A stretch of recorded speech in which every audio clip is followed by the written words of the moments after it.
Clumsy, Unco, Clot, and most recently, Stumbalina. These are just a few of the nicknames I've collected over the years, and to be fair, I've probably earned them. Take the door threshold in my house.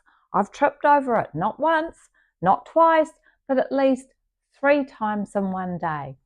I know it's there, my brain knows it's there, but somehow my feet don't always get the message. Then there's the kitchen counter. You know, the bit that sticks out just slightly. Everyone else seems to breeze past it. Me, I somehow manage to catch my toe on it every time, like it's out to get me. And then, of course, the classic, tripping over absolutely nothing in public. Limbs flying, dignity nowhere to be seen. These are all real stories and all very part of my normal, or at least what I thought was normal. For years, I just thought, maybe I'm hopelessly uncoordinated. Maybe it's just me. But then I learned something that changed everything. It's not just me. It's something called dyspraxia, which is a neurodiverse condition that affects coordination, spatial awareness, planning, and how the brain and the body work together. Dyspraxia, sometimes called developmental coordination disorder, DCD, affects how the brain plans and processes physical movements. It's a difference in how information is communicated from the brain to the body. Learning that was like switching on a light in a room I didn't even know I'd been sitting in. However, dyspraxia isn't just about tripping over things or knocking over cups. It impacts spatial awareness, timing, balance, and fine motor skills in ways that are often invisible to others.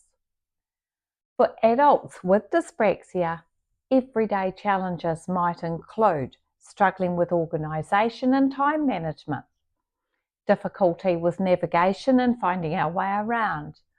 Thank you, Google Maps. Challenges with handwriting, typing, or other precise movements.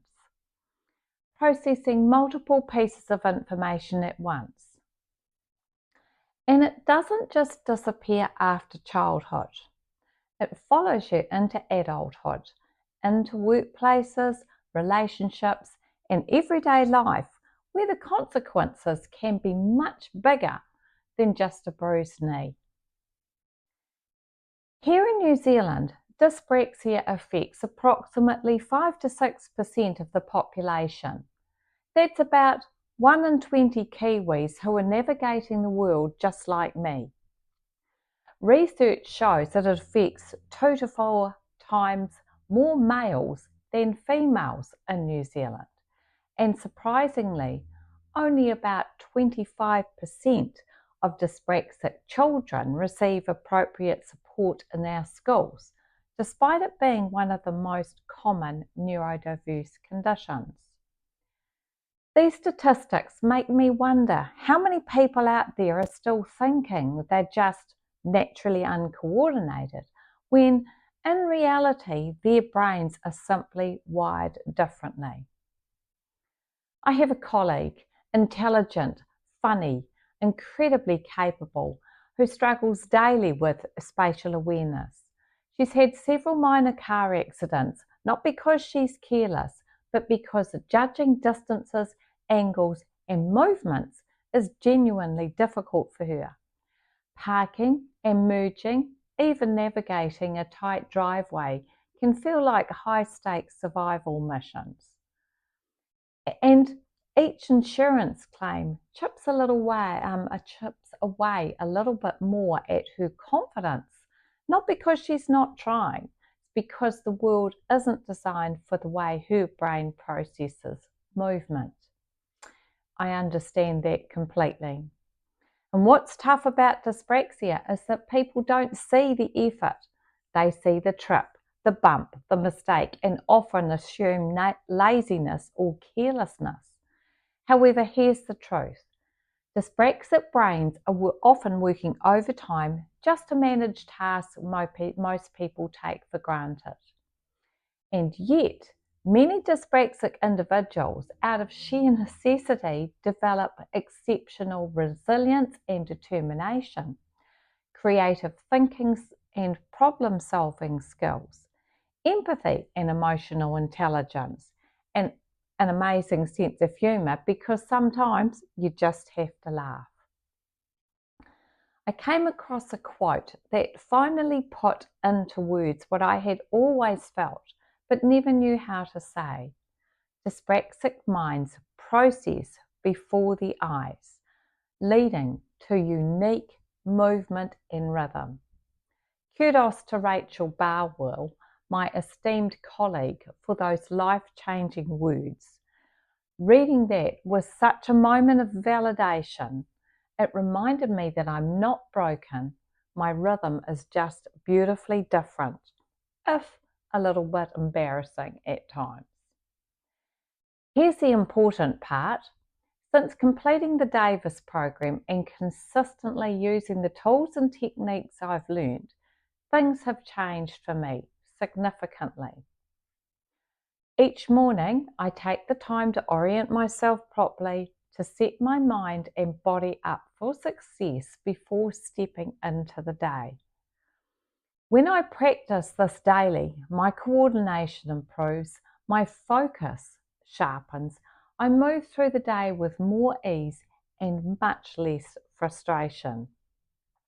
And trust me, on the days I forget to use my tools, oh, I feel it. At Dyslexia Unpuzzled, balance, coordination and orientation are the foundation to the work we do. Getting oriented, having the tools to adjust and manage your focus makes a huge difference, not just in reading and writing, but in how we physically move through the world. Our specific approach helps dyspraxic individuals by providing practical and techniques for improving spatial awareness, enhancing coordination and balance, while developing clear focus, developing strategies for organisation, and building confidence in movement and planning.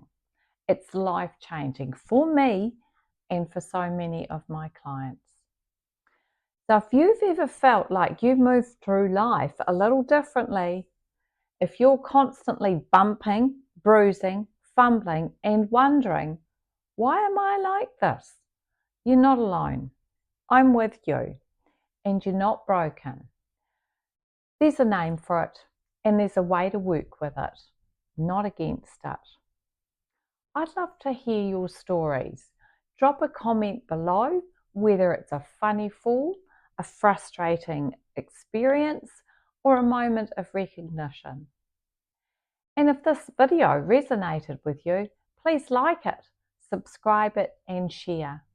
You never know who's out there still thinking they're just Unco, when really they're just beautifully, wonderfully wired differently. Thanks for being here with me today. I'll see you next time.